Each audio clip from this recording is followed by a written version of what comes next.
Graça e paz, amados, da parte de Deus, Pai de nosso Senhor e Salvador Jesus Cristo. É um prazer muito grande estar com vocês para juntos nós meditarmos na palavra de Deus. E eu quero convidar vocês para abrirmos a Bíblia, primeiro em Gálatas, capítulo de número 6. Gálatas, capítulo de número 6. E eu espero que todos tenham trazido Bíblia. E se você não trouxe Bíblia, pegue uma carona com a pessoa que está aí ao seu lado. Capítulo de número 6, verso de número 6 até ao 10. E nós vamos estar lendo alguns textos na palavra do Senhor. Gálatas, capítulo de número 6, a partir do verso de número 6, diz assim: mas aquele que está sendo instruído na palavra, faça participante de todas as coisas boas aquele que o instrui. Não vos enganeis, de Deus não se zomba, pois aquilo que o homem semear, isso também ceifará. Porque o que semeia para a sua própria carne, da carne colherá corrupção, mas o que semeia para o Espírito, do Espírito colherá vida eterna. E não nos cansemos de fazer o bem, porque a seu tempo ceifaremos, se não desfalecermos. Por isso, enquanto tivermos oportunidade, façamos o bem a todos, mas principalmente aos da família da fé. Abra sua Bíblia agora em 2 Samuel, capítulo de número 13. 2 Samuel, capítulo de número 13. Bom, o tema da nossa mensagem é 10 erros que os jovens não podem cometer. Vamos repetir juntos? 10 erros que os jovens não podem cometer durante a sua jornada, durante a sua caminhada. O primeiro erro que o jovem não pode cometer é não levar a sério a lei da semeadura. Qual é o primeiro erro? Não levar a sério a lei da semeadura. Nós acabamos de ler Paulo escrevendo para as igrejas da Galácia, dizendo assim: de Deus não se zomba, de Deus não se zomba. O que o homem semear é o que ele vai colher. No capítulo 13 de 2 Samuel, nós temos uma história lamentável de alguém que, embriagado por um desejo carnal e maligno de possuir a própria irmã, não levou a sério a lei da semeadura. Olha o que o texto diz. Tinha Absalão, filho de Davi, uma formosa irmã, cujo nome era Tamar. Aminon, filho de Davi, se enamorou dela. Dá para imaginar isso?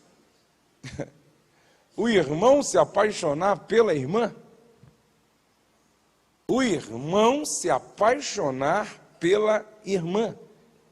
E era uma paixão doentia, porque o texto diz que ele começou a emagrecer por causa disto. Quer ver, ó? Angustiou-se Aminon por Tamar, verso 2, sua irmã, a ponto de adoecer, pois sendo ela virgem, parecia-lhe impossível fazer-lhe coisa alguma. Tinha, porém, Aminon um amigo, e olha, cuidado com alguns tipos de amigos. Tinha Aminon um amigo, cujo nome era Jonadab, filho de Simeia, irmão de Davi. Jonadab era homem muito sagaz. Diga para a pessoa ao lado: cuidado com as pessoas sagazes. Cuidado com as pessoas sagazes. Era muito sagaz. Ele era perigoso. O qual lhe disse: por que tanto emagreces de dia para dia? Você sabia que paixão emagrece? Engraçado. Algumas adolescentes se apaixonam e param de comer. Aí emagrece.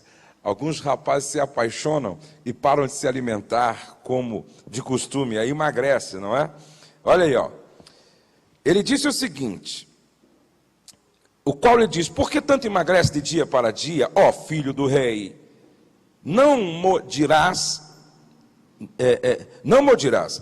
Então lhe disse Aminon, amo a Tamar, irmã de Absalão, meu irmão. Disse-lhe Jonadab, deita-te na tua cama e finge-te doente. Quando teu pai vier visitar-te, disse-lhe, peço-te que minha irmã Tamar venha e me dê de comer pão, pois vendo-a eu preparar-me a comida, comerei de sua mão. Deitou-se, pois, Aminon e fingiu-se doente. Vindo o rei visitá-lo, Aminon lhe disse, peço-te que minha irmã Tamar venha e prepare 2 bolos à minha presença para que eu coma de sua mão. Então Davi mandou dizer a Tamar em sua casa, vai à casa de Aminon, teu irmão, e faz-lhe comida. Foi Tamar à casa de Aminon, seu irmão, e ele estava deitado. Tomou ela a massa e amassou, fez bolos diante dele e os cozeu. Tomou a sertã e virou os bolos diante dele, porém ele recusou comer. Disse a Aminon, fazei retirar a todos da minha presença, e todos se retiraram. Então disse Aminon a Tamar, traze a comida à câmara e comerei da tua mão. Tomou Tamar os bolos que fizera, e os levou a Aminon, seu irmão, à câmara. Quando lhos oferecia para que comesse, pegou dela e disse-lhe, vem, deita-te comigo, minha irmã. Dá para imaginar um irmão estuprando a irmã? Um irmão estuprando, violentando a própria irmã. E no verso de número 12, porém ela lhe disse, não, meu irmão, não me forces, não se faz assim, Israel, não faças tal loucura, porque aonde iria eu com a minha vergonha? E tu serias como um dos loucos de Israel? Agora, pois, peço-te que fales ao rei, porque não me negará a ti. Porém ele não quis dar ouvidos ao que ela lhe dizia, antes sendo mais forte do que ela, forçou-a e deitou com ela, manteve relação sexual com ela. Depois Aminon sentiu por ela grande aversão, nojo, e maior era a vergonha que sentia por ela, que amor que ele lhe votara. Disse-lhe Aminon, levanta-te e vai-te embora. Então ela lhe disse, não, meu irmão, porque maior é esta injúria, lançando-me fora, do que a outra que me fizeste. Porém ele não a quis ouvir. Chamou a seu moço, que o servia, e disse, deita fora a esta, e fecha a porta após ela. Preste atenção, que se existe um momento em que a maioria dos jovens não pensa nessa lei imutável da semeadura, é quando está envolvido, embriagado, tomado por um sentimento de paixão. Por um sentimento de paixão. E Aminon, se enamora, se apaixona pela própria irmã, e ele então faz aquilo que não deveria se fazer, loucura, sem pensar nas implicações futuras. Veja o que acontece com ele no verso de número 23. Veja o que acontece com ele. Passados 2 anos, Absalão tosqueava em Baal-Azor, que está junto a Efraim, e convidou Absalão a todos os filhos do rei. Foi ter Absalão com o rei e disse, eis que teu servo faz a tosquia, peço que com o teu servo venham o rei e os seus servidores. O rei, porém, disse a Absalão, não, filho meu, não vamos todos juntos, para não te sermos pesados? Insistiu com ele Absalão, porém ele não quis ir, contudo abençoou. Então disse Absalão: se não queres ir, pelo menos para deixar conosco, se não queres ir, pelo menos deixa ir conosco Aminon, o estuprador, o que violentou. Deixa ir conosco Aminon, meu irmão. Porém o rei lhe disse: para que iria ele contigo? Insistindo Absalão com ele, deixou ir com ele Aminon e todos os filhos do rei.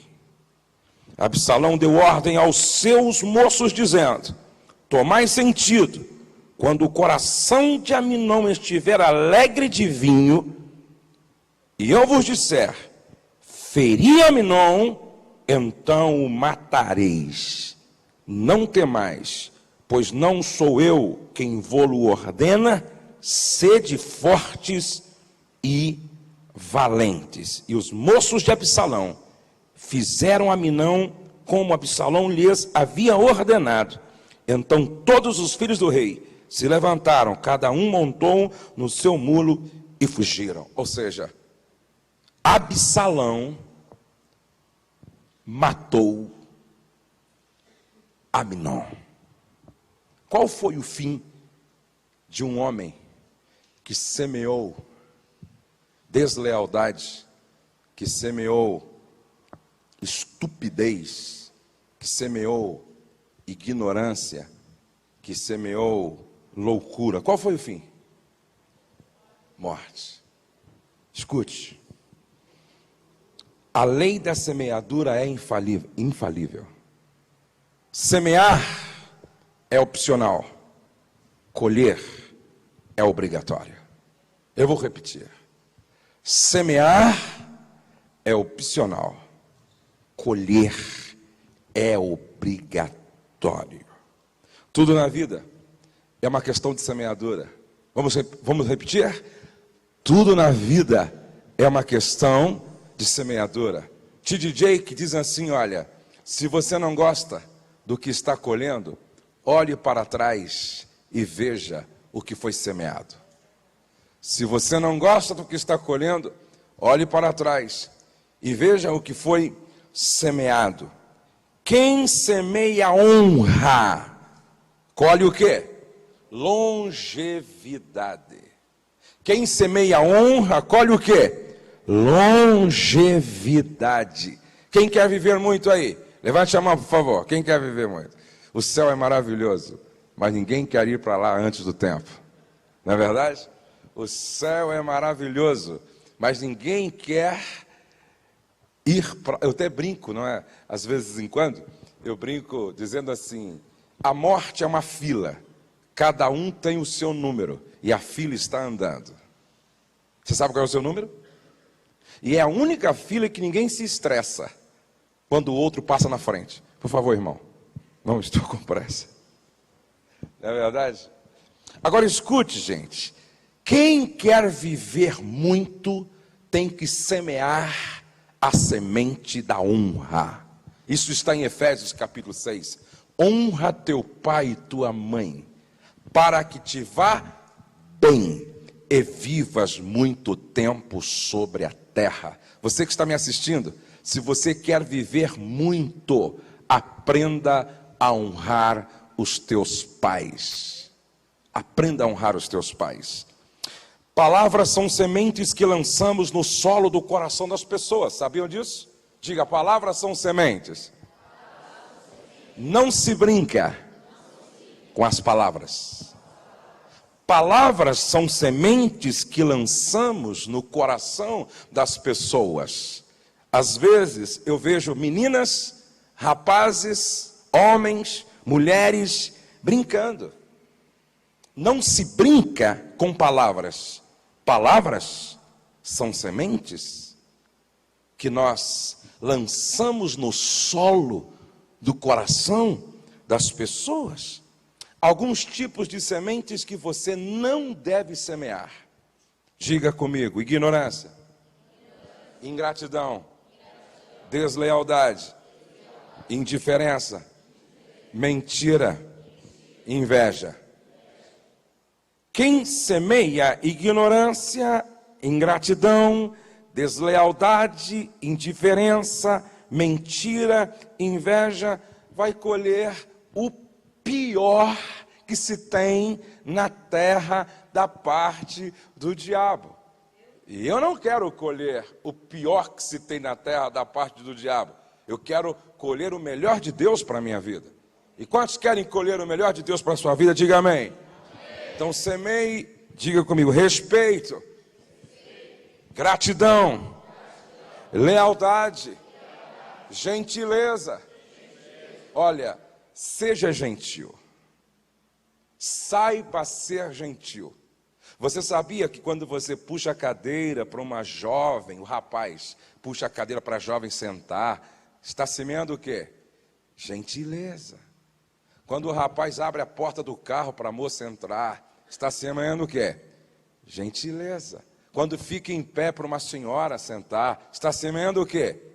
Gentileza. Quando não deixa a mamãe carregar a compra e ele assume o lugar da mãe, está semeando o quê? Diga, a vida é uma viagem. E é muito bom viajar com uma pessoa gentil. Pergunte para a pessoa ao lado, você é gentil? Você é uma pessoa gentil? Então vamos lá, respeito, gratidão.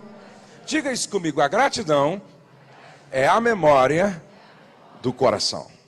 Mais forte, a gratidão é a memória do coração. Um rapaz que chega na casa dos pais da moça, a leva como noiva e esposa, e depois diz que não gosta dos pais dela, está sendo grato ou ingrato? Então, moças, cuidado com os ingratos. E rapazes, cuidado com as ingratas. Nunca diga para a namorada, para a noiva e para a esposa, não gosto dos teus pais. Você está semeando ingratidão e não vai colher o melhor de Deus. Vai colher o melhor do dia, ou o pior do diabo. Diga, lealdade é a raiz da qual o amor se alimenta. Diga, a vida é uma viagem. E ninguém gosta de viajar com quem não confia. Você é uma pessoa de confiança? Você é uma pessoa de confiança? Essa é uma semente que você tem que semear. A semente da lealdade. Diga, quem semeia a lealdade, colhe credibilidade. Mais forte, quem semeia a lealdade, colhe credibilidade. Diga, gentileza, afetividade, atenção, verdade. Mais forte, verdade. Diga, pessoas leais trabalham só com a verdade. Você gostaria de namorar um rapaz que não consegue trabalhar com a verdade? Sim ou não?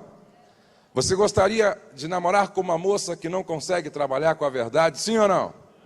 Você gostaria que o seu pai fosse uma pessoa que não consegue trabalhar só com a verdade? Sim ou não? Pessoas que não trabalham com a verdade investem para a desgraça do seu próprio futuro. Então, quem semeia a mentira se identifica com o pai dos mentirosos, que é o diabo. Então, se você quer semear a boa semente para colher o melhor de Deus, trabalhe só com a verdade. Então, vamos lá, para ver se vocês estão guardando. Qual o primeiro erro que um jovem não pode cometer? Não levar a sério a lei da semeadura. Diga, semear é opcional, porém colher é obrigatório. Segundo erro que os jovens não podem cometer, abra a sua Bíblia, e eu quero que você abra a sua Bíblia num texto que está em 1 Samuel, capítulo de número 16. 1 Samuel, capítulo de número 16, versos 6 e 7. 1 Samuel 16, versos 6 e 7. Sucedeu que entrando eles, viu a Eliabe. Quem ele viu? Eliabe. E disse consigo, certamente está perante o Senhor o seu ungido. Quando Samuel entrou na casa de Jessé para ungir o futuro rei de Israel, o cara era tão bonito, era um rapagão, sarado. Tinha o corpo assim, meio parecido com o do Marquinho ali, ó, aqui. Personal trainer, não é? Talvez era um pouco maior, era guerreiro. Quando Samuel entrou na casa de Jessé, que viu Eliabe, grande, musculoso, pele queimada, guerreiro, disse igual algumas moças, não precisa nem orar. Eis aí o futuro, naquele caso o rei de Israel. Olha o que Deus diz para Samuel, verso de número 7.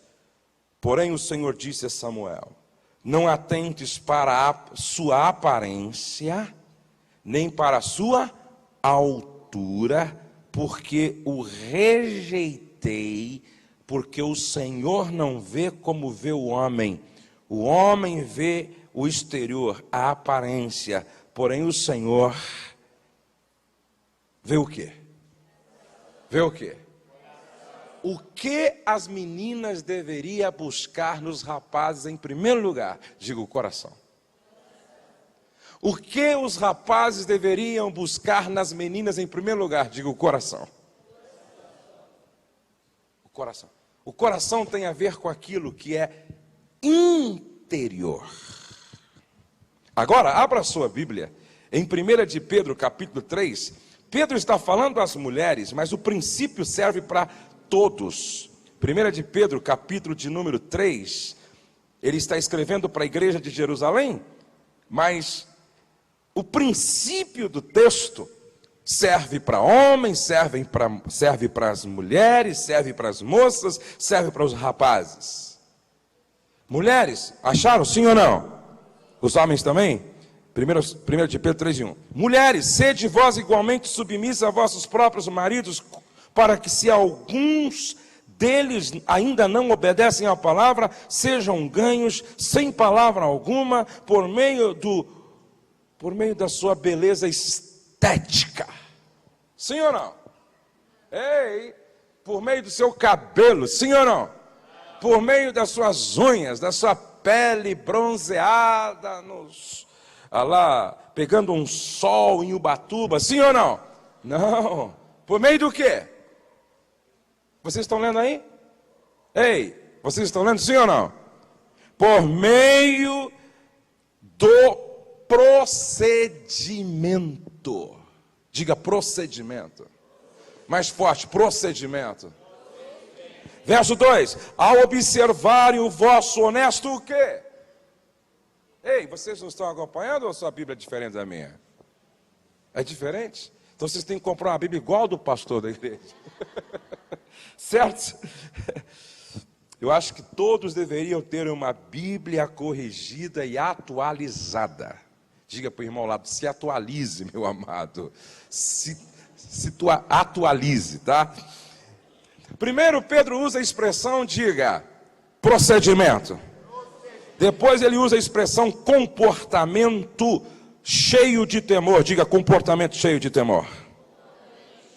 Interessante, Maurício, que Pedro está dizendo assim, olha, se você quiser conquistar, ele não diz assim, ó, vai no cabeleireiro, faz uma dieta e uma ginástica, com todo respeito ao Marquinhos, que está cuidando da saúde do corpo dos nossos irmãos e de muitas outras pessoas, e com todo respeito às irmãs que faz chapinha e alisamento no cabelo, com todo respeito a quem cuida da aparência da sua beleza estética, mas Pedro não está, ele está dizendo, se você quer conquistar, conquiste através do seu, primeiro, através do seu procedimento. Segundo, através do seu comportamento cheio de temor. Terceiro, não seja o adorno das esposas, o que é exterior, como frisado de cabelos, adereços de ouro, aparato de vestuário. Seja, porém, o homem interior. Digo, o homem interior. Mais forte, o homem interior. Do coração unido ao incorruptível, de um espírito manso e tranquilo, que é de grande valor diante de Deus. Agora, qual é o segundo erro que um moço, uma moça não pode cometer? Dar mais valor à aparência física do que para a beleza do caráter. Vamos dizer juntos? Dar mais valor à aparência física do que à beleza de caráter. O que é mais importante? A casca ou o conteúdo? Ei, o que é mais importante? A casca ou o conteúdo? O que é mais importante? O envelope ou o que vem dentro?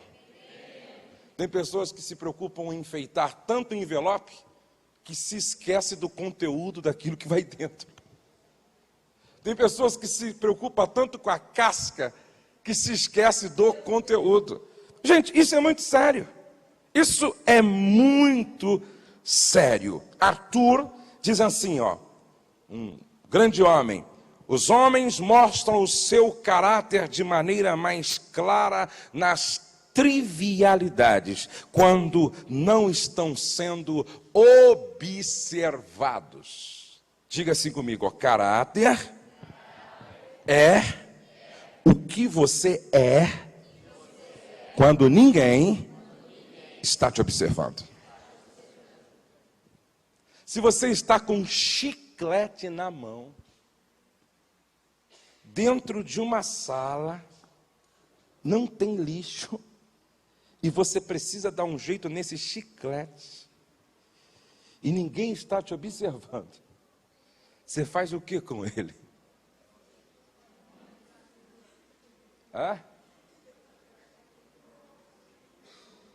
O rapaz está numa sala, sozinho, esperando alguém, e ele dá uma olhadinha na mesinha e percebe que alguém esqueceu uma revista Playboy. E ninguém está observando, e ele foi informado que a pessoa vai chegar só daí a 30 minutos. E não há possibilidade alguma de chegar alguém antes desses 30 minutos. E ele olha de novo, e aquela revistinha está lá. Se você, rapaz, estivesse lá, o que você faria? Caráter é aquilo que você é quando ninguém está te observando. Interessante. Caráter é aquilo que você é quando ninguém está te observando. Reputação é o que os homens pensam que você é. Caráter é o que Deus sabe o que você é. Não basta ser aplaudido pelos homens. Você precisa ser aprovado por Deus. Vamos dizer juntos? Não basta ser aplaudido pelos homens. Você precisa ser aprovado por Deus. Quem você é mais importante do que aquilo que você faz. Diga, talento é um dom. Caráter é uma escolha. Mais forte. Talento é um dom. Caráter é uma escolha. Por que José se tornou um dos maiores referenciais de vida, de compromisso com Deus do Velho Testamento? Por quê? Porque ele foi o que era na casa dos seus pais, longe da casa dos seus pais. Aqui na igreja não é difícil você ser um bom crente. Quando tem pessoas por perto, não é complicado, porque estão te policiando, te supervisionando. Por que Daniel, gente, fez toda a diferença lá em Babilônia? Por causa do seu caráter. Caráter é um conjunto, é um feixe de hábitos. E o que é um hábito? É aquilo que você faz repetidamente. E esse feixe de hábitos constrói o seu próprio caráter, que é aquilo que define você. Algumas pessoas, quando saem de férias e vão lá para um outro estado, longe do papai, longe da mamãe, longe da supervisão, soltam as frangas, aprontam, fumam, bebem, em 10 dias sai com 15 garotas, fazem tudo o que não deveria fazer. O que faltou para esta pessoa, para estas pessoas? Diga caráter. Mais forte, diga caráter. Quando a pessoa tem um caráter cristão, ela pode estar perto ou longe da casa dos pais. Ela pode estar dentro ou fora da igreja. Ela pode estar com o grupo ou sozinha. Ela é aquilo que ela é. Porque ela, sobretudo, tem um compromisso com Deus. E ela tem um código de valores internalizado. Quem você é quando ninguém está te observando? Essa é a pergunta. Quem você é quando ninguém está te observando? Então, qual é o segundo erro que um jovem não pode cometer? Dar mais valor à aparência física do que à beleza de caráter. Terceiro, abra sua Bíblia em Mateus 26 e 41. Mateus, Evangelho segundo Mateus, capítulo 26 e o verso de número 41, que diz assim, ó. Mateus, capítulo 26, o verso de número 41. Vigiai e orai, para que não entreis em tentação. O espírito, na verdade, está pronto, mas a carne é fraca. Diga, a carne é fraca. Um pouco mais forte. A carne é fraca. Terceiro erro que um jovem não pode cometer: não proteger a área da sua vida que é mais vulnerável ao pecado. Qual é o terceiro erro? Não proteger a área da sua vida que é mais vulnerável ao pecado. Todos nós, independente da origem familiar, independente da posição que ocupa na igreja, do ano de caminhada com Cristo, todos nós temos uma área mais vulnerável ao pecado. Qual foi o problema de Sansão? Ele brincou, ele flertou com o pecado. E olha, cuidado, viu? Tem muita gente à semelhança de Sansão brincando de se arriscar. Capítulo 16 de Juízes diz que Sansão não protegeu a área mais vulnerável da sua vida, susceptível ao pecado. Ele não protegeu o seu ponto fraco. Qual é o seu ponto fraco? Por exemplo, ponto fraco de Sansão: atração por mulheres proibidas. Ponto fraco de Pedro: temperamento descontrolado. Qual era o ponto fraco de Judas? Dinheiro. Você sabia que tem pessoas que não precisam, mas roubam? Não são pessoas de família carente, não justificam e roubam. Eu vi um irmão entrar comigo em uma loja, pegar um livro, sutilmente colocar dentro da camisa, e lá fora ele tirou o livro, abotoou a camisa como se nada tivesse acontecido. Tem pessoas que não podem ver uma carteira,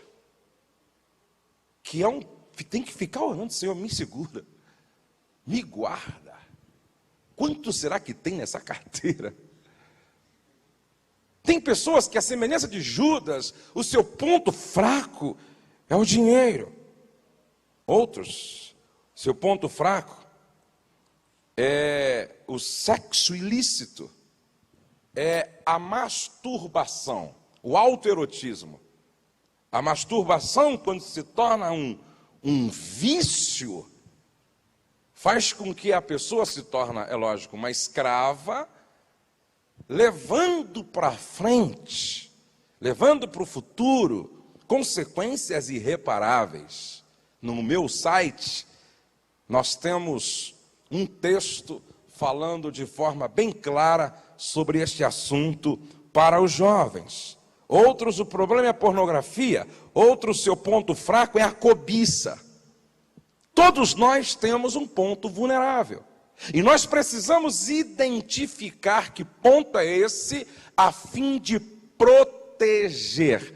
Paulo, quando você lê Romanos 7, 8, você percebe que ele também tinha um ponto fraco, era a cobiça.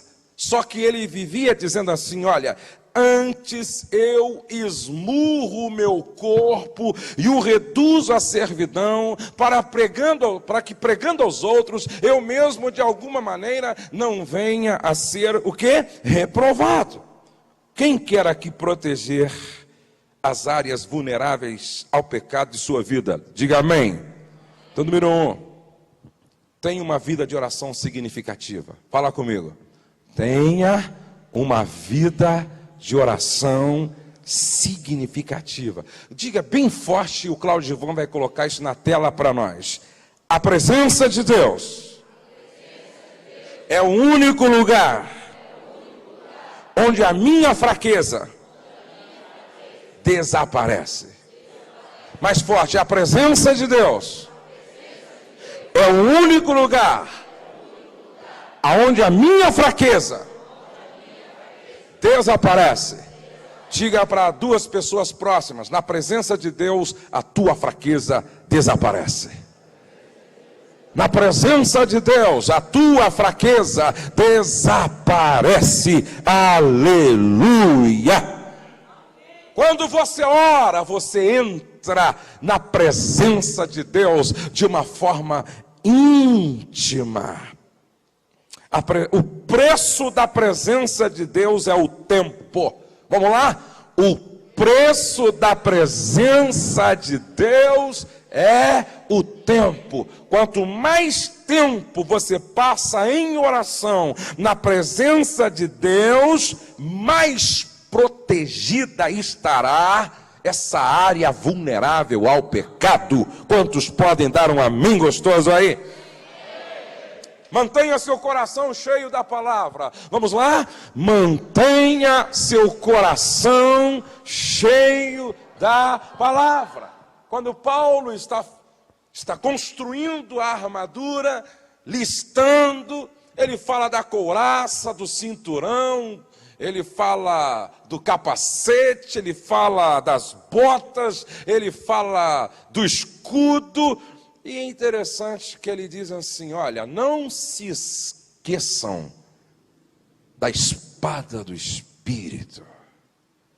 Não se esqueçam da espada do Espírito, que é a palavra de Deus. Aos Colossenses ele diz que a palavra de Deus habite em vós o quê? Abundantemente. Vamos repetir: mantenha seu coração cheio da palavra. Vamos dizer isso para a pessoa ao lado: mantenha seu coração cheio da palavra. Se ocupe com aquilo que pode te levar para mais perto de Deus. Se ocupe com aquilo que pode te levar para mais perto de Deus. Pergunto: Big Brother me leva para mais perto de Deus? Sim ou não? Novela me leva para mais perto de Deus? Sim ou não? Se ocupe com aquilo que pode te levar para mais perto de Deus. Ei, quando você diz, hoje nós vamos visitar um orfanato para passar meio-dia brincando com as crianças, está te levando mais para perto de Deus isso? Sim ou não? Quando você diz, hoje eu vou no asilo abraçar alguns velhos que precisam de um abraço, isso está te levando para mais perto de Deus, sim ou não? Quando você diz, hoje à tarde, sábado, eu vou sair para distribuir alguns folhetos de casa em casa, isso está te levando para mais perto de Deus, sim ou não? Quando você tira 5 minutos do seu dia para ligar para uma amiga e dizer, querida, posso ler um salmo para você hoje? Isso está te levando para mais perto de Deus, sim ou não? Quando você resolve fazer uma visita para uma pessoa que há muito tempo não vem na igreja, está precisando de um apoio, isso te leva para mais perto de Deus, sim ou não? Quando você compra um bom livro que fala daquilo, das coisas do reino, e começa a ler, isso te leva para mais perto de Deus, sim ou não? Quando você passa um tempo ouvindo boas músicas, interessante que nós estávamos lá em casa ontem, com o Davi Sasser e com o Luiz Arcanjo, com o Maurício, e estávamos também com outros irmãos, e lá nós resolvemos tirar um tempo de louvor, e depois de oração, e antes de comunhão, isso nos leva para mais perto de Deus, sim ou não? O problema é que a maioria das pessoas, dos jovens, estão fazendo aquilo que afastam de Deus, aquilo que pode afastá-los de Deus. Você precisa fazer coisas que te levam mais para perto de Deus. Quantos me compreendem? Digam amém. Diga, encha sua mente com aquilo que é puro, honesto, justo, santo e agradável a Deus. Diga para o irmão ao lado, conheça as suas limitações. Conheça as suas limitações. Diga para outro, viva cautelosamente.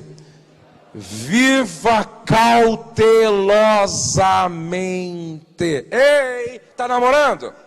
Não estacione o seu carro com a sua namorada num lugar aonde o diabo pode levá-los ao pecado. E a carne também. Está namorando? Se os pais não estão em casa, não entrem na casa. A Bíblia diz que as más companhias corrompem os bons costumes. Então, cuidado com alguns amigos. Cuidado com aquele tipo de amigo que induziu Aminon a estuprar a própria irmã. Por que você está emagrecendo? Você é filho do rei. Monte uma estratégia e possua a sua própria irmã. Afinal de contas, você é filho do rei Aminon. Escute o que eu estou dizendo.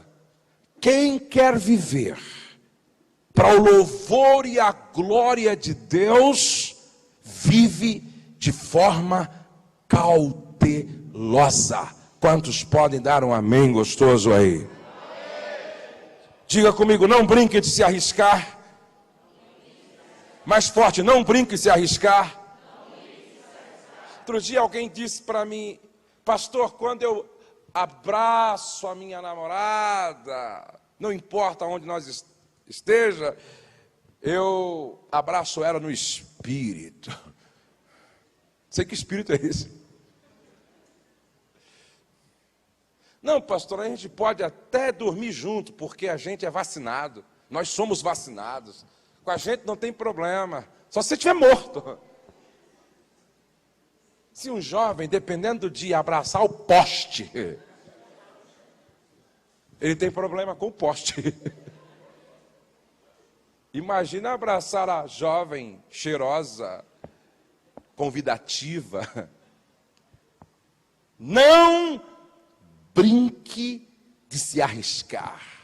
Não, pastor, eu posso ir lá com os meus amigos, eles cheiram um pozinho branco, eles fumam baseado, mas, pastor, eu sei me comportar. A Bíblia diz que as más companhias corrompem os bons costumes. não brinque de se arriscar. Cuidado com o espírito de aventura. O que você pode deixar para trás, você dominou. O que você não pode deixar, dominou você. O que você pode deixar para trás, você dominou. Agora, quando você não pode, isso dominou você.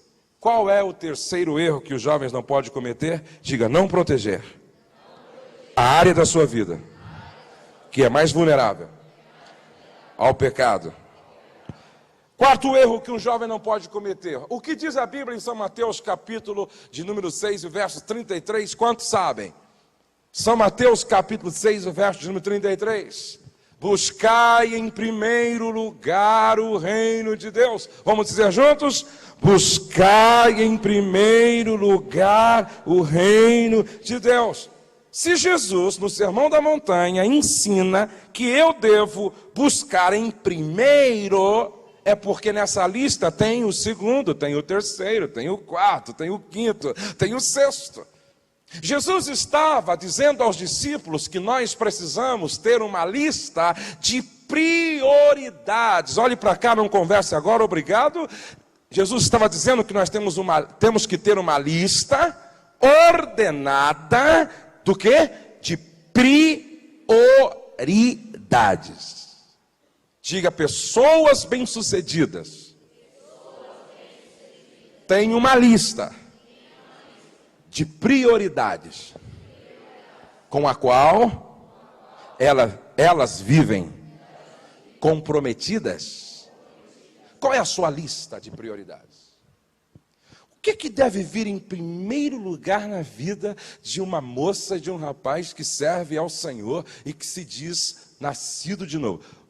O que deve vir em primeiro lugar na vida de uma moça cristã e de um rapaz cristão? Primeiro lugar, Paulo disse assim, olha, enchei-vos do Espírito Santo. Não vos embriagueis com vinho, no qual há contenda, Efésios, capítulo de número 5, verso 18. Não vos embriagueis com vinho, no qual há dissolução, mas enchei-vos do Espírito Santo. Diga, uma vida cheia do Espírito Santo deve ser a prioridade número 1 da minha lista. Diga, uma vida cheia do Espírito Santo. Não está fraco, mais forte. Uma vida cheia do Espírito Santo. Este deve ser o início da sua lista. Número 2, diga, uma vida de submissão aos pais. Mais forte, uma vida de submissão aos pais. Toda pessoa cheia do Espírito sabe se relacionar com os seus pais. Eu ia falar sobre isso no final, mas eu vou adiantar um pouco. Concluo no final. A maneira como você se relaciona com os seus pais vai determinar todos os outros relacionamentos na sua vida. Eu vou repetir isso porque eu acho isso muito forte. A maneira como você se relaciona com os seus pais vai determinar o seu sucesso ou fracasso em todos os outros relacionamentos da vida. Tem gente brincando com isso. Não importa como me relaciono com a minha mãe, não importa como me relaciono com meu pai, eu não estou nem aí com esses velhos. Ei, cuidado. A Bíblia diz que se você não sabe honrar os teus pais, você vai ter problema amanhã com a tua mulher, com o teu marido, com os teus filhos, com os teus amigos. Ei, é uma questão de princípio. Princípio de autoridade.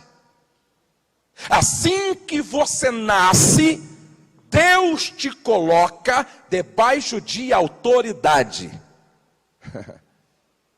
Assim que você nasce, Deus te coloca debaixo de um princípio de autoridade. Escute, se você quebra esse princípio, você se quebra. Deu para entender? Ei, deu para entender? Não brinque com isso. A maneira como você se relaciona com seus pais vai determinar o sucesso na perspectiva divina na sua própria vida. Por isso, moça, não brinque com isso em nome de Jesus. Leia a parábola do filho pródigo uma vez, duas vezes, três vezes. Ele quebrou um princípio. E por causa de ter quebrado aquele princípio, ele se quebrou na vida. Foi parar entre os porcos. Desceu até o fundo do poço para reconhecer que quem está debaixo de autoridade está debaixo da bênção de Deus. Está entendendo isso? Ei, você está entendendo isso? Terceiro, diga uma vida de compromisso com o estudo secular. Primeira pergunta que uma menina deveria fazer para um rapaz que quer namorar com ela: você estuda e leva a sério isso? Se não, estou fora. Primeira pergunta que o rapaz deveria fazer para a moça: você estuda e leva a sério isso? Então estou fora, se não estuda. Quarto, diga trabalho. Mais forte, trabalho. Diga, o trabalho dignifica o homem e contribui para o desenvolvimento do seu caráter. Diga, quem nada faz, nada vale. Olha para o lado e pergunta, quanto você está valendo? Quem nada faz, nada vale. Ei, moça, para com isso. Ah, pastor, ele é um gato. E geralmente o gato tem um problema, não gosta de trabalhar. Gato só dorme no sofá do dono. Até para abrir o olho tem dificuldade. Não toma banho. Molha a pata assim com a saliva e lava o rosto. Cuidado com os rapazes com o espírito de gato e com as meninas com o espírito de gatinha. Pastor, ela não dá aleluia, mas faz minhau. Diga, quem nada faz, nada vale. Você quer começar bem um relacionamento? Comece com uma pessoa que gosta de trabalhar. Até porque pessoas ocupadas não dão trabalho. Sabe quais são os rapazes que mais dão trabalho? São os que não fazem nada. Sabe quais são as meninas mais problemáticas? São as que não fazem absolutamente nada. Acordam 11 horas. Descansam às 3 horas. E repousam às 9 horas da noite. São aquelas que têm espírito de patricinha. São aquelas que não ajudam a mãe a lavar a louça, passar a roupa, lavar a roupa, limpar a casa. Tudo faz com um bicão, mal-humorada. Que tipo de esposa vai dar amanhã? Ó, esposinha. Ei, isso é sério. Isso é muito sério. Diga, trabalho deve estar na lista de prioridades. Moça, se o rapaz vier te pedir em namoro, pergunte para ele: trabalha?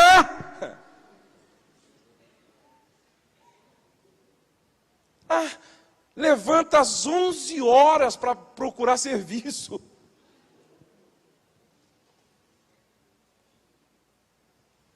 Isso é muito sério. Depois, por último, nessa lista, vem namoro. Namoro. Primeiro, vida cheia do Espírito. Segundo, submissão aos pais. Terceiro, estudo. Quarto, trabalho. Quinto, envolvimento com as coisas de Deus. E aí vem lá no sexto, se der tempo, namoro. Qual é o quarto erro que o jovem não pode cometer? Não ter uma lista de prioridades ordenadas com a qual vive comprometido. Quinto erro, diga: não investir no seu futuro. Mais forte, não investir no seu futuro. Quem pensa só no momento, amanhã sofrerá com a dor do arrependimento. Deu até uma rima aqui. Quem pensa só no momento, só no presente, amanhã sofrerá com a dor do arrependimento. Planejar significa pensar antecipadamente. Quem investe no seu futuro tem visão, sabe aonde quer chegar, tem objetivos na vida. As pessoas que investem no seu futuro fazem o que não gostam hoje para terem o que dá prazer amanhã. Quem é que gosta aqui de levantar cedo? O Douglas, que hora que você levanta, Douglas? 5:30. Você gosta de levantar todos os dias 5:30? Não tem dia que dá uma vontade de ficar dormindo e mandar a escola para as cucuias? Tá, é.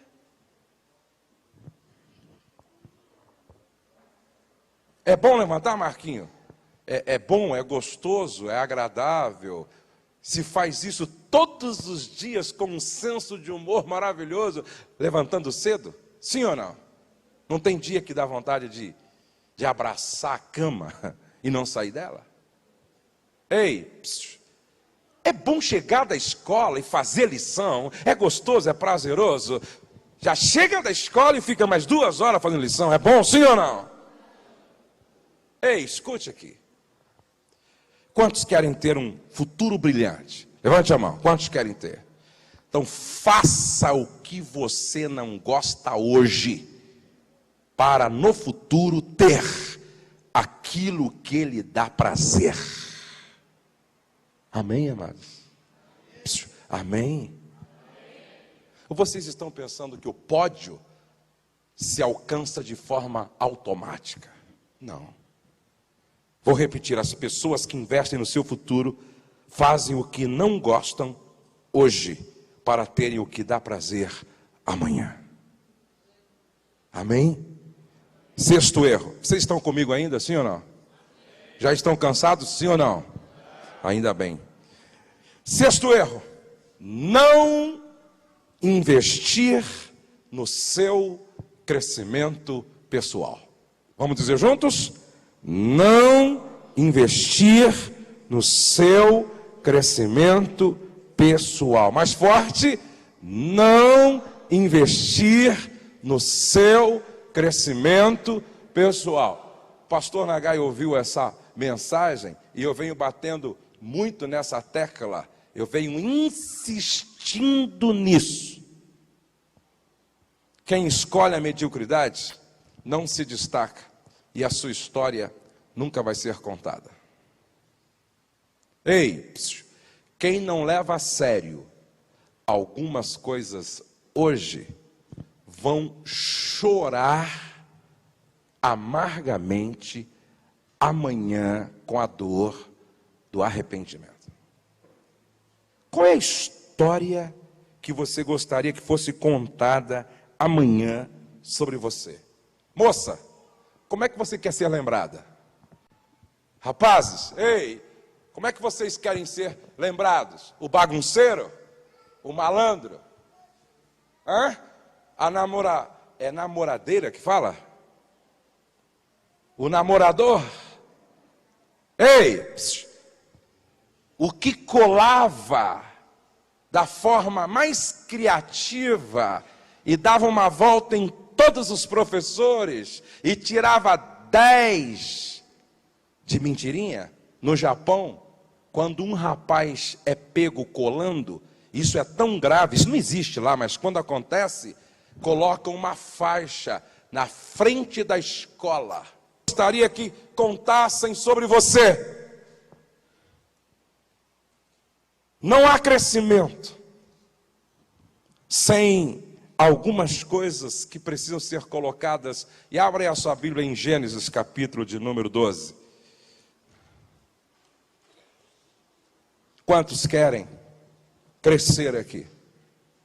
Nas múltiplas áreas da vida. Levante a mão. Quantos querem crescer? Levante bem alta a mão assim, por favor.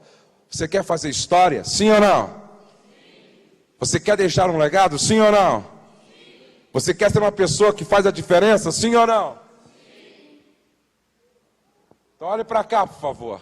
Eu fico vendo algumas meninas, eu fico vendo alguns rapazes que acham interessante ser o que não deveriam. Não levam a sério a escola, não levam a sério a igreja, não levam a sério os pais, não levam a sério a leitura, não levam a sério a disciplina, não levam a sério disciplina de horário, não levam a sério absolutamente nada. Amanhã, escute, e ainda, brincam com aqueles que levam a sério. Que chega cedo, que presta atenção, que faz toda a lição, faz além do que a professora pediu. E chama de tudo aqueles nomes que vocês conhecem na escola. Só que amanhã,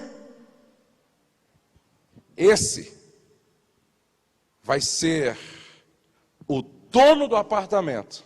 E aquele vai ser o porteiro do apartamento. Amanhã, aquele que leva a sério vai ser o dono da limusine. E o que brincou vai ser o chofer. Amanhã, aquele que brincou vai estar ralando desesperadamente. E o que levou a sério vai estar numa posição de relevância. Sabe por quê, gente?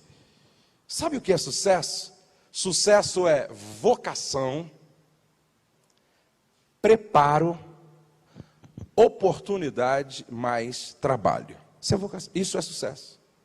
É vocação, preparo, oportunidade e mais trabalho. Não pensam vocês que o melhor da vida é para aqueles que não levam absolutamente nada a sério? Abra sua Bíblia em Gênesis capítulo 12. Ora, disse o Senhor a Abraão. E se você ler o capítulo 12 e o capítulo 13, você percebe que Deus está dizendo a Abraão: se você fizer aquilo que eu estou propondo, eu vou te levar para lugares que você não imagina. Eu vou te colocar numa posição de excelência que você não tem a mínima noção. Olhe para cá, por favor, não converse agora, obrigado. E Deus começa assim, olha: sai da tua terra. Diga, sai. Mais forte, sai. Ele estava instalado, ele estava bem acomodado, ele estava na sua cidade, ele estava na sua terra em Ur dos Caldeuses, ele tinha família, ele tinha esposa, ele tinha pai, ele tinha mãe, ele estava confortavelmente instalado. Diga isso comigo: para crescer, muitas vezes, Deus precisa nos desinstalar. Desinstalar. Quem ama sua cama de paixão não vai crescer nunca. Quem idolatra a rede não vai crescer nunca. Porque para crescer, muitas vezes, nós temos que deixar a zona de conforto. Me lembro que quando eu fui para o seminário estudar, cheguei lá, não tinha cama. Eu que tive que ir num monte de camas desmontadas para montar uma cama. Quando a minha mãe viu o lugar em que eu ia ficar, ela chorou literalmente, dizendo: coitadinho do meu filho, vai ficar aqui nesse casebre de madeira. Talvez tinha barata, rato e tal. E eu estava na minha casa, aqui em Bragança, há 28 anos atrás, confortavelmente notavelmente. E aí Deus estava me desinstalando, me tirando da zona de conforto, para que eu passasse por um processo de crescimento. O que disse Deus a Abraão? Diga: sai. Mais forte: sai. Quem não quer deixar a zona de conforto, a área de conforto, vai continuar na mediocridade, na pequenez, na insignificância, na mesmice, não vai sair do lugar, vai ser mais um na multidão. E eu pergunto: quantos aqui querem ser mais um na escola, mais um na empresa, mais um na multidão, mais um na igreja? E quantos querem fazer a diferença? Você quer fazer a diferença? Ei, você quer fazer a diferença? Então escute isso em nome de Jesus. Não tem como você crescer se você não aceitar mudar. Sai! Tem a ver com mudança, gente. Diga: mudança. Mais forte: mudança. Ei, eu tenho alguns aqui que tem que mudar a maneira de pensar. É mudança de mentalidade. É deixar Ur, ei, escute, é deixar Ur dos caldeus e ir para uma terra, numa verdadeira aventura de fé. Até porque Abraão não sabia para onde ia. Diz que Deus ainda, na caminhada, ia mostrar para ele. Diga: sucesso é para aqueles que não têm medo de assumir o risco do fracasso. Sucesso não é para a gente que vive com medo. Ei, sabe por que algumas meninas não casaram e estão com 55 anos solteiras? Sabe por quê? Elas viveram com medo de se arriscar. Sabe por que alguns rapazes também não casaram? Às vezes, quando eu encontro rapazes aí que tem 40 anos e não casaram. Medo de sair, medo de se arriscar numa aventura de fé. Percebe que até para casar tem que se arriscar? O que Deus disse para Abraão? Sai da tua terra. Sai da tua terra. Diga: sai da tua terra. Diga para o irmão ao lado: se você não estiver aberto para as mudanças, você nunca vai sair do lugar. Quantos querem crescer aqui? Diga amém. Quantos querem progredir? Diga amém. Quantos querem que Deus coloque a sua vida em lugares maravilhosos? Diga amém. Você está pronto para mudar? Ei, você está pronto para mudar? Então, primeiro, mude o seu relacionamento com os seus pais. Segundo, mude o seu relacionamento com Deus para melhor. Mude o seu relacionamento com a igreja. Ei, mude a sua maneira de pensar na escola. Saia daqui dizendo: vou levar a sério a aula de matemática, vou levar a sério a aula de inglês, vou levar a sério a aula de português, vou levar a sério a aula de física, de química, vou levar a sério a minha escola, vou fazer o que não gosto hoje, para amanhã ter aquilo que vai me dar muito prazer. Quantos médicos que eu conheço que ralaram, trabalhava aqui para bancar ali e comia às vezes um lanche na correria, se sacrificaram, às vezes a própria família ajudava a pagar a faculdade, e eles ralaram, mas hoje tem um salário altíssimo, tira férias de 20 dias na Europa, nos Estados Unidos. Ei, fizeram aquilo que era terrível, mas geraram para o futuro aquilo que lhes dá prazer. Leve isso para casa. Mude a sua maneira de pensar. Sai dessa sua forma tacanha, medíocre, ridícula de pensar. Pense grande. Pense com perspectiva para o futuro. Quantos podem dizer amém? Saia daqui dizendo: eu não vou ser mais um na multidão.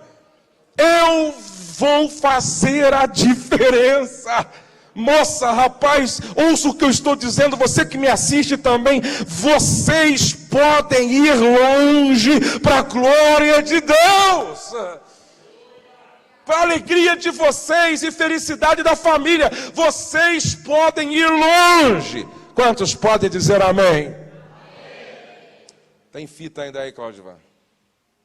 Dá para nós ir longe, Cláudio? Então tá bom.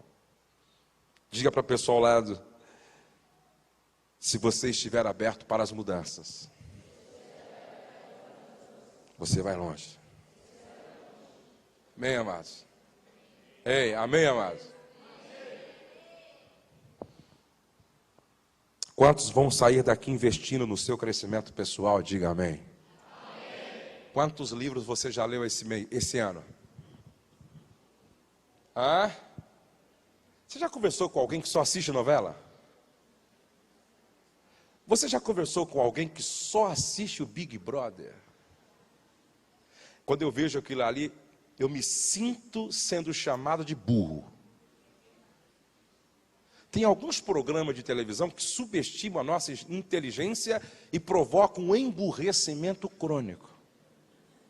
Tipo, quem gosta de assistir o Chaves, logo vai ficar assim também.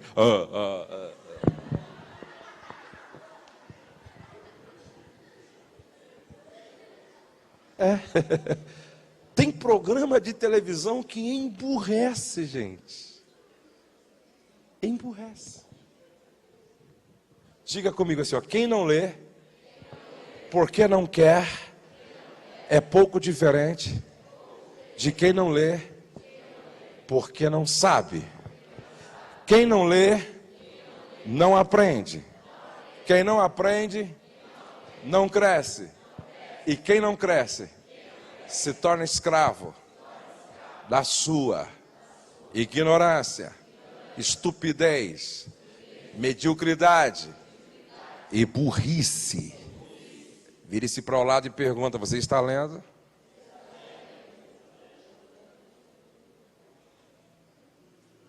Quem é que tem um diário aqui? Quem é que tem um diário onde escreve todos os dias? Quem tem? Levante a mão assim, por favor. Quem tem um diário? Deixa eu ver lá atrás. Você tem? Suelen. Que bonitinha. Quem mais tem um diário aqui? Levante a mão. Quem tem um diário? Você escreve todos os dias? Que bom. Quem mais? Levante a mão. Você tem? Que bom. Quem mais? E os outros? E os outros, não tem? Vocês deveriam ter um diário para escrever todos os dias o que é que você fez durante o dia, a fim de medir se você está crescendo ou decrescendo. Eu tenho um diário, qualquer hora eu vou mostrar para vocês. Eu tenho 5 perguntas no meu diário que eu tenho que responder todos os dias. Número 1, eu resumo a oração do dia. Você orou hoje? Número 2, que texto da Bíblia eu li hoje? Então tem que colocar lá o texto da Bíblia, todos os dias. Número 3, qual a minha meditação do dia? Qual é a minha meditação? Número 4, a quem eu fui solidário hoje? Quem que eu ajudei hoje? Número 5, que livro eu estou lendo? Que livro eu estou lendo? Fora o que eu escrevo, então, do que aconteceu no meu dia. Primeiro, quando você escreve todos os dias no seu diário, você aprende a escrever. Você aprende a escrever. Como é no computador, você treina a digitar. Então você fica bom em digitação.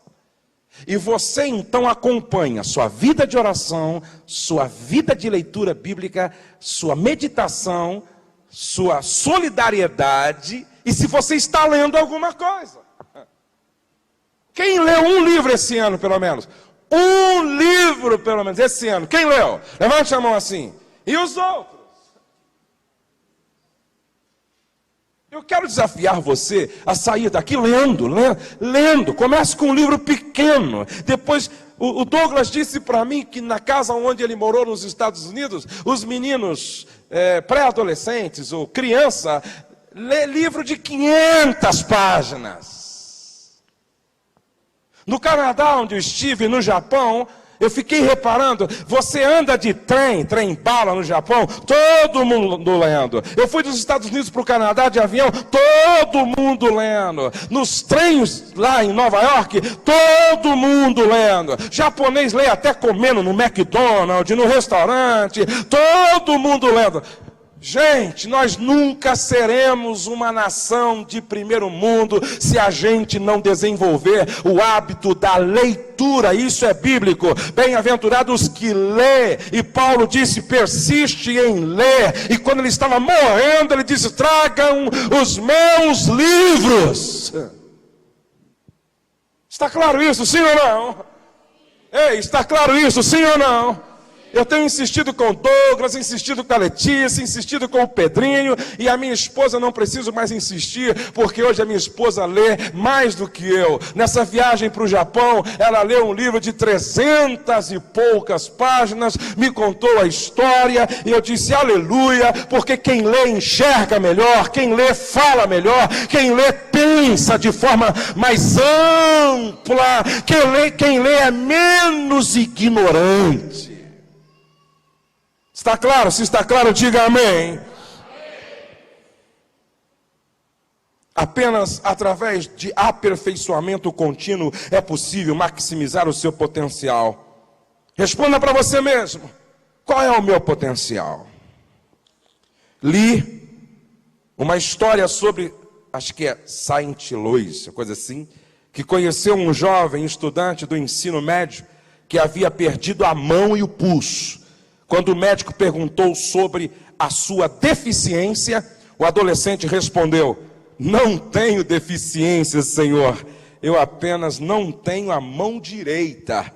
O médico depois ficou sabendo que o jovem era um dos principais artilheiros do time de futebol da sua cidade. A maior deficiência que alguém possui é não perceber o seu potencial. Pergunte para a pessoa ao lado, qual é o teu potencial? Qual é o seu potencial? O que é que você... o que é que você faz bem? O que é que você faz bem? Qual é o teu potencial? Invista nisso, pô.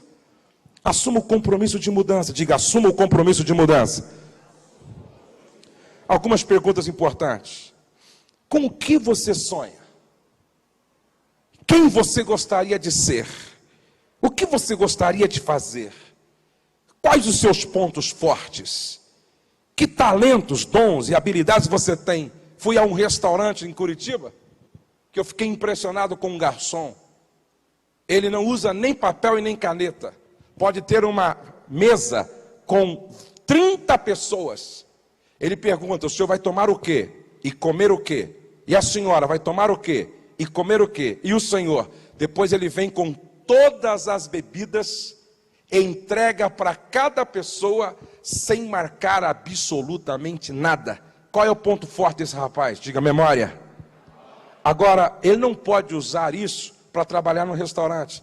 Ele tem que descobrir uma forma de maximizar esse potencial, usando de forma que ele possa ganhar muito dinheiro com isso. Qual é o seu potencial? Qual é o seu ponto forte? Que talentos, dons e habilidades você tem? Olhe para as pessoas mais próximas de você, com quem você mais passa tempo. Essas pessoas estão contribuindo para o seu crescimento? Ei, com quem que você anda? Com quem que você passa a maior parte do seu tempo? Quem trabalha comigo tem que crescer. A Betânia, esposa do Rodrigo, foi trabalhar comigo, saindo de um trabalho que ela fazia, ela cuidava de uma criança, acho que tinha 16 anos, ela foi trabalhar comigo, e ela já tinha no coração o desejo de crescer, e aí ela foi estimulada, andando conosco, a crescer mesmo, com muita dificuldade, ela entrou na faculdade, Hoje ela está cursando o 5º ano de psicologia. Se Deus quiser, vai concluir. Se Deus quiser, vai ser uma grande psicóloga e vai fazer a diferença nesta cidade. Você precisa se aproximar de pessoas que investem no seu crescimento. Você precisa se cercar de pessoa que te influencie a crescer. Livre-se de pessoas que não lêem um livro, que não falam em progresso, que não falam de crescimento, que não levam a sério aquilo que tem a ver com o crescimento. Cerque-se de pessoas que te estimule a crescer. Se vocês me compreendem, digam amém. Como você planeja crescer pessoalmente? Separe pelo menos 1 hora por dia, 5 dias na semana, para dedicar-se a seu crescimento. John Maxwell diz que tudo que você faz, 1 hora por dia, 5 dias por semana, você vai se tornar um especialista nessa área.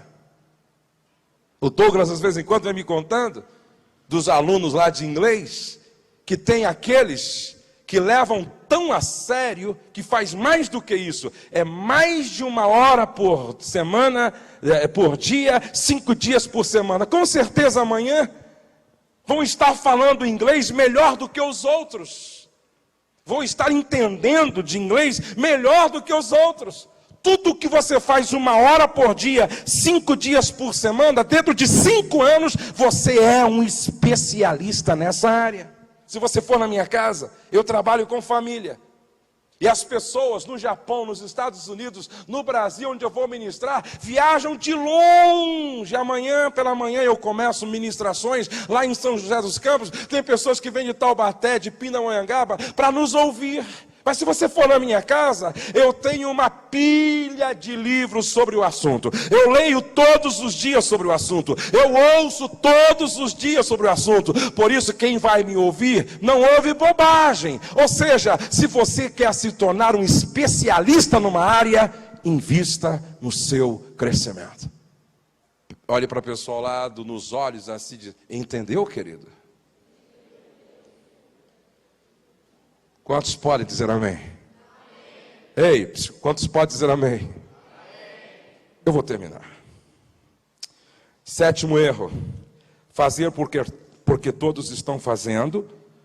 Depois, eu vou pular o 8º. O 9º, sempre transferir a culpa para alguém, nunca assumindo responsabilidade. 10º, não ter parceiros de oração e nem conselheiros. E vou fazer do 8º o último erro que um jovem não pode cometer. Abra aí a sua Bíblia, São Mateus, capítulo 18, e vamos terminar aqui.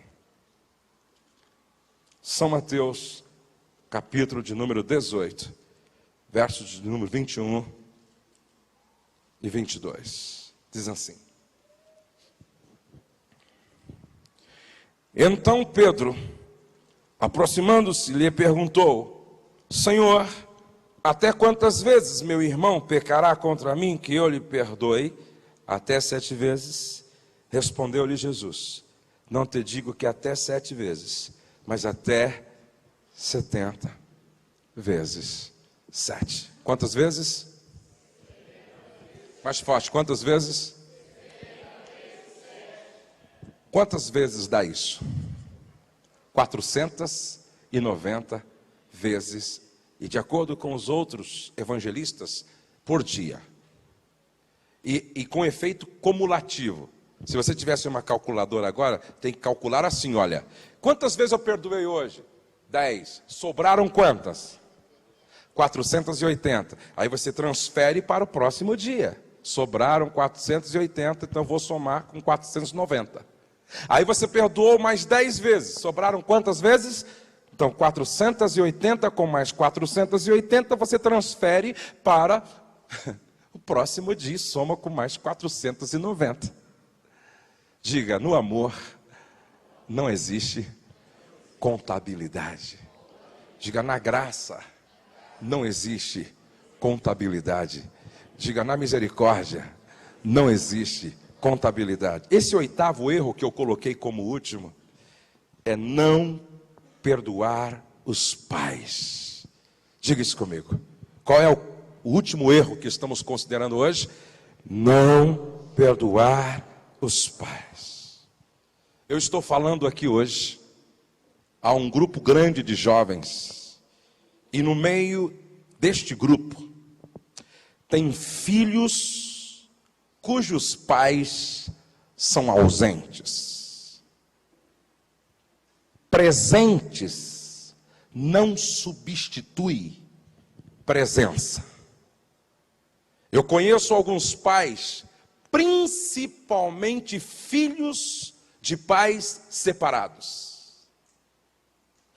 Estes pais, tentando compensar a ausência, enche os filhos de presentes. Talvez você foi vítima disso.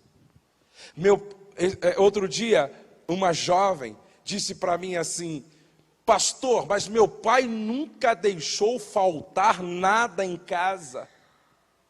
Só que o mais importante faltou, que foi a presença dele.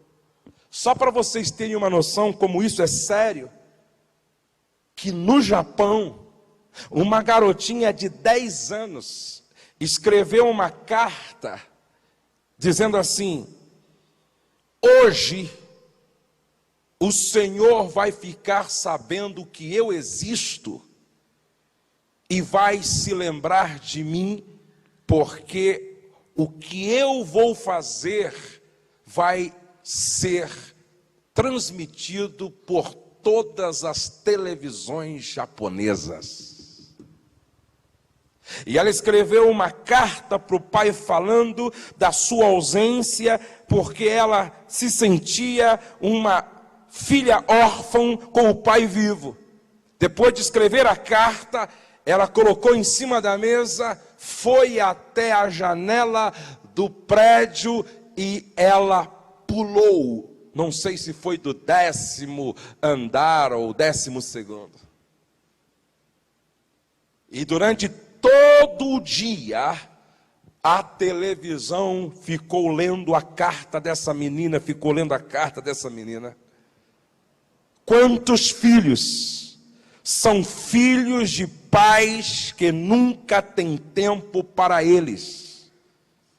Dá para entender porque eu estou dizendo que essa convivência só será possível se houver uma liberação permanente de perdão. Filhos de pais agressivos. Um dia uma jovem chegou correndo no gabinete de um pastor, com o cabelo molhado, e o pastor perguntou: mas por que você está molhado assim? Choveu? Ela disse: não. Meu pai, quando eu disse para ele que viria aqui contar ao Senhor o que ele é em casa, ele colocou a minha cabeça dentro do vaso sanitário. Um outro pai não deu tempo de o filho pré-adolescente chegar no banheiro porque estava com diarreia e fez sua necessidade fisiológica na cueca. Ele tirou a cueca do filho e passou na cara do filho. Existem filhos que são filhos de pais que não foram fiéis à mãe.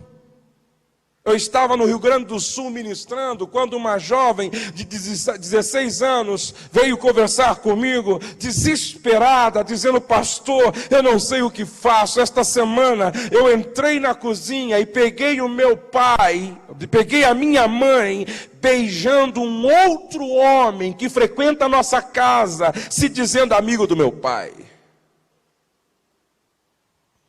Filhos de pais infiéis. Filhos de pais que abandonaram o lar. Quantos filhos foram vítimas desta situação? Chegaram em casa, a mãe não estava mais. Tem um amigo cujo irmão chegou em casa e a esposa estava com a mala pronta, dizendo: estou indo embora. E ele perguntou: mas você está indo embora com um outro homem? Ela disse: não, estou indo embora para morar com uma outra mulher. E estou deixando os filhos para você.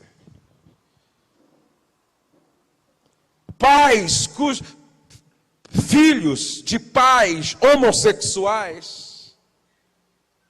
Conversei com uma jovem em Brasília e ela dizia para mim: pastor, meu pai era um homossexual, foi infectado com o vírus da AIDS, e fazem 2 ou 3 anos que ele morreu, e eu até pouco tempo atrás não conseguia perdoar o meu pai. Filhos cujos pais abusaram. Conversei com, ou melhor, recebi uma carta através da internet de uma senhora que dizia: como perdoar minha mãe? Meu pai me violentou. Eu fui contar para minha mãe, em vez de minha mãe me proteger, quase que ela me colocou para fora de casa, achando que eu estava em casa concorrendo com o homem dela, e eu era pré-adolescente. Hoje moramos na mesma rua e eu não consigo olhar para a cara da minha mãe. Filhos que são abusados, se não fisicamente, são abusados psicologicamente. Filhos de pais alcoólatras. Li sobre um pai que era ótimo, sóbrio, mas quando ele bebia, ele se transformava e se tornava em um homem violento dentro de casa, desestabilizando todo o relacionamento familiar. Olhem para cá todos, jovens. Só existe um caminho de superação, não há outro. E o caminho de superação chama-se perdão. Se não houver perdão, nós destruímos a nossa própria alma, porque o perdão, a falta de perdão, provoca câncer na alma. Olhe para cá, por favor. Quem não perdoa, desenvolve na própria alma um câncer maligno. Quem não perdoa, destrói a ponte que um dia vai precisar para atravessar do outro lado. Nunca experimentaremos um milagre de transformação no relacionamento se não houver uma predisposição para perdoar. O próprio Jesus disse que quem não perdoa se coloca debaixo da ira de Deus. E foi Jesus quem disse que quem não perdoa não tem paz, porque na parábola, aquele que não quis perdoar foi lançado na prisão e entregue aos verdugos, aos torturadores. Quem não perdoa abre uma brecha enorme na alma para cair em depressão ou para a depressão. Quem não perdoa não tem suas emoções conquistadas. Quem não perdoa diz não para Deus e sim para o diabo. Quem não perdoa vive com os seus sentimentos, vive preso ou prisioneiro dos seus sentimentos negativos. Não perdoar me aprisiona ao passado e exclui todo o potencial de mudança. Assim transfiro o controle ao outro, meu inimigo, e me condeno a sofrer as consequências do erro. O perdão é a faxina do coração, é a cura das memórias amargas e é a amnésia do amor. A pessoa que não perdoa fere muito mais, se fere muito mais do que a que não foi perdoada. Agora, olhem todos para cá, por favor, estou terminando para orarmos juntos. Eu não sei como é o relacionamento com o seu pai. Eu não sei em que o seu pai o decepcionou. Eu não sei aonde foi e quando que o papai ou a mamãe o magoou. Mas uma coisa eu sei. Se nesta noite você liberar perdão, um milagre de Deus vai começar. Um milagre de mudança, de transformação, um milagre de cura e de libertação.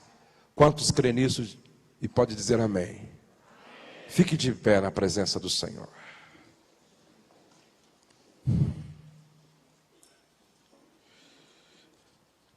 Leve a sério a lei da semeadura. Nunca semeie ignorância, ingratidão, deslealdade, indiferença, mentira ou inveja. Valorize mais a beleza de caráter do que a aparência física. Proteja as áreas vulneráveis da sua vida ao pecado. Tenha uma lista de prioridade viva comprometida com ela. Invista no seu futuro. Invista no seu crescimento pessoal. Não faça só porque todos estão fazendo. Não transfira a culpa para ninguém. Assuma a responsabilidade que é sua. Tenha sempre um parceiro de oração. Perdoe quem quer que seja na sua casa que precisa do seu perdão hoje, porque a sua vitória passa por esse caminho, o caminho do perdão. Todos que entenderam a mensagem e querem orar comigo aqui na frente, dizendo: Senhor, me dá graça para levar a sério a lei da semeadura. Senhor, eu não quero ser mais um na multidão, eu quero investir no meu crescimento. Senhor, eu quero liberar perdão para os meus pais que erraram em algumas áreas. Eu quero me relacionar melhor com eles, porque eu sei que isto vai resultar em bênção nos meus relacionamentos outros. Senhor, eu quero proteger as áreas vulneráveis ao pecado que há na minha vida. Senhor, eu não quero cometer os erros que tantos jovens cometeram. Eu quero aprender com os erros dos outros. Se você quer sair daqui ministrado,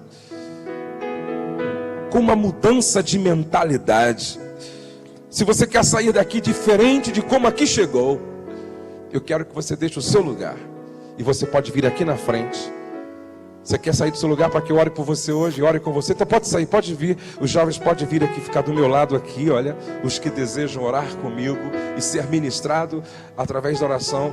Outros ficam aqui, ó, para que não atrapalhe a filmagem. Pode ficar à minha esquerda aqui e à minha direita. Venha mesmo orar conosco, venha orar. Eu quero abençoar sua vida, eu quero ministrar sobre você, eu quero orar por você nesta noite.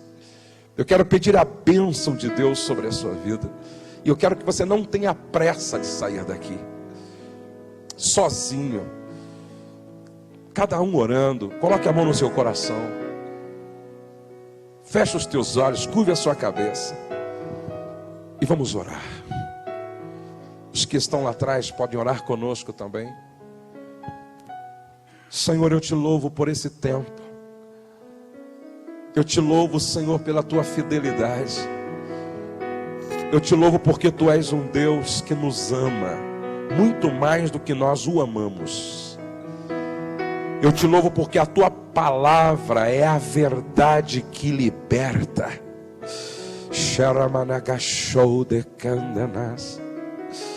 Eu te louvo porque o Senhor nos traz até a sua casa para falar ao nosso coração aquilo que nós precisamos ouvir. Tá, que estes jovens nesta noite sejam cheios do Espírito Santo. Enche cada moça do Espírito Santo, enche cada rapaz do Espírito Santo, enche cada vida do Espírito Santo. Cura, Senhor, cura a mente, cura a alma nesta noite. Tira toda a raiz de amargura, todo o sentimento de vingança, de revanche contra os pais.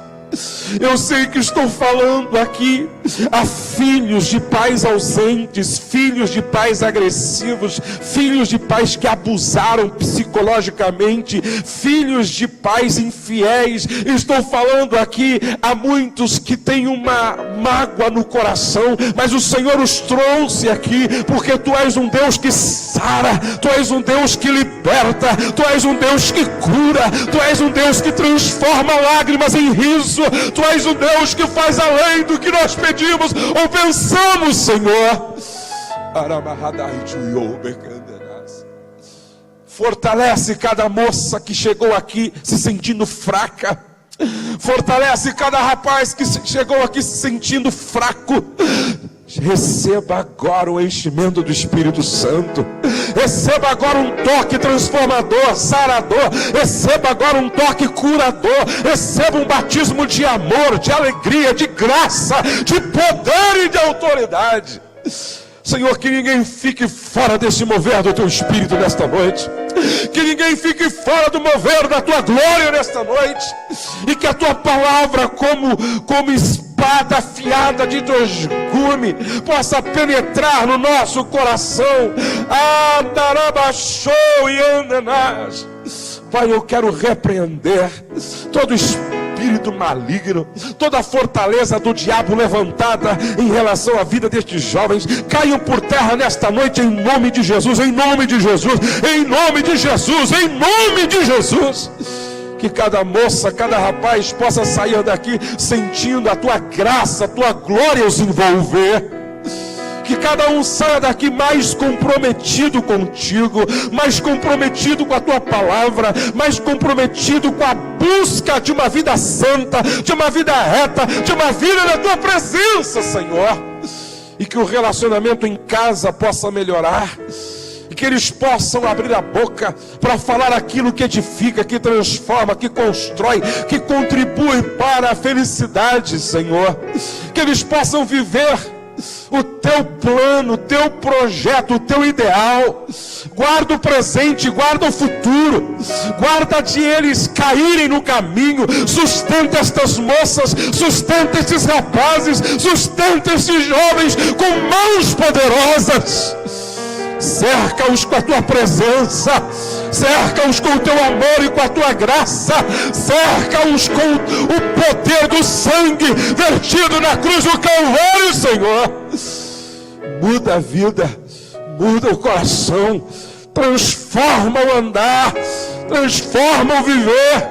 Faz de cada um labareda de fogo, faz de cada um vaso de honra na Tua casa, faz de cada um instrumento afinado do reino, faz de cada um, Senhor, um vaso cheio do Espírito Santo.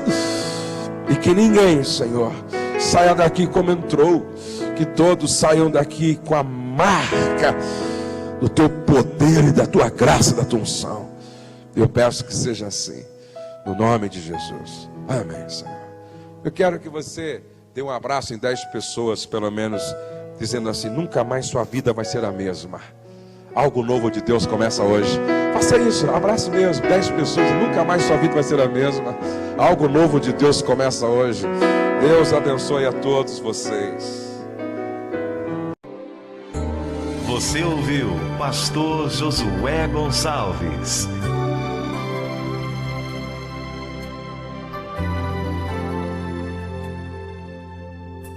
Se esta mensagem abençoou a sua vida, peça-nos outras, ligando para 0 Operadora 11 4033 6636. Deus abençoe você e toda a sua família. Não se esqueça, nenhum sucesso justifica o fracasso de uma família.